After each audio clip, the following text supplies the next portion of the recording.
تو خیر آپ کا یہ ہے. لیکن اچھا ایک میں اس میں بڑا حیران ہو رہا تھا کہ آپ ایک سوال کا جواب دے رہے تھے اور آپ نے اس کو جسٹیفائی بھی کیا, اور میں آپ کے اس جسٹیفیکیشن پہ آپ پہ اعتراض مجھے ہے کہ رشید احمد گنگوئی صاحب اور قاسم نانوتوی کو انہوں نے اپنے ساتھ لٹایا, پھر ان کی طرف کروٹ لی, ان کے سینے پر ہاتھ رکھا.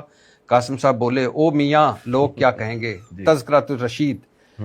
اچھا یہ اگلا میں. اچھا تو آپ نے کہا کہ یہ لوگ فوش مذاق بھی کر لیتے ہیں. لکھنے والے کا مطلب یہ نہیں کہ اتنے فری تھے کہ فوش مذاق بھی کر لیا کرتے تھے. اچھا یعنی اتنے فری تھے فوش مذاق ہو جاتا. اب دونوں بزرگ ہیں جی, دونوں بزرگ ہیں اور دونوں بزرگ فوش مذاق کر رہے ہیں جی, اور آپ لکھنے والے پر اعتراض اٹھا رہے ہیں. تو یار اگر انہوں نے فوش مذاق کر لیا تو آپ نے کیوں لکھا؟ غلط کیا, نہیں لکھنا چاہیے تھا. ہم کب کہہ رہے ہیں, دیکھیں ان کا فحش مزاج ان کی نجی محفل کا تھا یہ مزاج. انجینئر نے اس بیس پہ جو ان کو اغلام بازی کا مرتکب کہا یا ہومو سیکشولیٹی کیا کرتے تھے وہ, یہ بہت بڑا الزام ہے. مذاق کو مذاق ہی رکھنا چاہیے. مذاق پہ یہ الزام بنتا ہے کہ یہ مذاق کرنے کا نہیں ہے, ہاں, یا یہ مذاق لکھنے کا نہیں ہے, میرا بھی یہی ہے, یا لکھ کے شائع کرنے کا نہیں ہے. نہیں کرنے کا نہیں ہے, ٹھیک ہے نا, غلط کیا انہوں نے, کون کہہ رہا ہے. لیکن اس کی ایک دیکھیں مثال پتہ ہے کیا ہے. رشید احمد گنگوہی تھے یا دوسرے بزرگ تھے, ان کی آپ سیرت اٹھا کے دیکھیں, ان کی کتابیں دیکھیں. ترمذی کی جو انہوں نے عربی میں شرح لکھی ہے الکوکب الدری کے نام سے, وہ آپ پڑھ کے دیکھیں. بے شمار اسلام کی خدمات ہیں.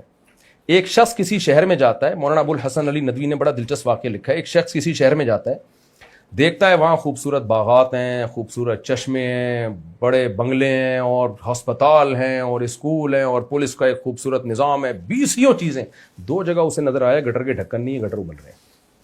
وہ آ کے جو اسٹیٹمنٹ دیتا ہے وہ کہتا ہے ایسا گندا شہر ہے, گٹر کے ڈھکن ابل رہے ہیں, گٹر کے ڈھکن ابل رہے ہیں, گٹر کے ڈھکن ابل رہے ہیں. صبح شام وہ یہی کرتا رہتا ہے. تو یار یہ تجھے 2 گٹر کے ڈھکن کے علاوہ کچھ نظر نہیں آیا اس میں؟ اسی چیز کو کیوں بار بار ہائی لائٹ کر رہے ہو؟ ہم نے کب کہا کہ بزرگ سے کوئی غلطی نہیں ہو سکتی؟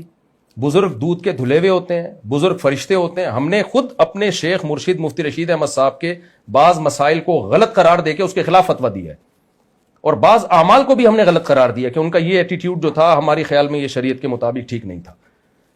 لیکن اس بیس پہ آپ کہنا کہ وہ معاذ اللہ کوئی اغلام بازی باز تھے اور یہ اس طرح کے غلیظ لوگ تھے وہ, اور ساری خدمات ان کی آپ ایک طرف رکھو, جو انگریز کے خلاف انہوں نے, جو ان کے اکابر نے جہاد کیا, اور انہوں نے جو انگریز کے خلاف, جو انگریز مدارس کو ختم کر کے اسلام ختم کرنا چاہتا تھا اس کو بچایا. پوری دنیا میں دینی مدارس کا ان کے شاگردوں نے جال بچھایا. ان کی اگر میں سیرت پہ کہنا چاہوں 2-4 گھنٹے بھی کم ہے, تو اس میں آپ کو صرف ایک یہی واقعہ نظر آ رہا ہے, اور ہم اس واقعے کو ڈیفینڈ نہیں کر رہے. ہم کہہ رہے ہیں نہیں کرنا چاہیے تھا ایسا مذاق, اور اگر کر لیا تھا تو نجی محفل کی ایک بے تکلفی تھی, تو اس کو لکھنا نہیں چاہیے تھا. لکھ دیا تو شائع نہیں کرنا چاہیے تھا, تو ختم ہو گئی بات. میرا آپ نے ویسے اس اپنے ویڈیو کلپ میں یہ نہیں کہا کہ ان کو ایسا مذاق نہیں کرنا. آپ نے لکھنے والے پہ جو مجھے اعتراض تھا جی, میں اس کے حق میں, مجھے دونوں میرے لیے قابل احترام بزرگ ہیں, لیکن آپ کو وہاں یہ کہنا چاہیے تھا کہ یہ فوش مذاق بھائی نہ کرو. لے مین بیٹھے ہوتے ہیں نا آپ کے سامنے. تو وہ آئندہ میں انشاءاللہ یہ بھی کہہ دیا کروں گا. آپ تو کہہ دیا نا آپ کے چینل پہ, ٹھیک ہے.